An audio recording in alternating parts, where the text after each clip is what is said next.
is maliit na percentage lang. Pag nasa wholesale, ag-add-on lang kami ng sa 7, 8 or nasa 7 up to 10%. And then meron ding ibang mga nasa 12, meron din sa 15%.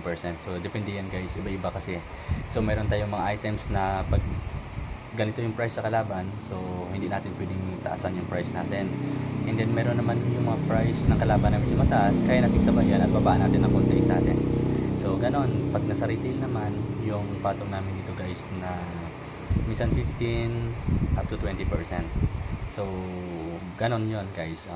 In short, pag mas mababa at mas maliit yung patong natin pag nasa wholesale, kasi nga yung bibili sa iyo is mga retailer din yan eh. So i-retail nila yan, and then pagkatapos nun, papatong pa sila doon. So syempre kailangan bigyan mo sila ng magandang presyo para yung customer mo is always na nasa sayo, maging loyal customer mo. So yun guys.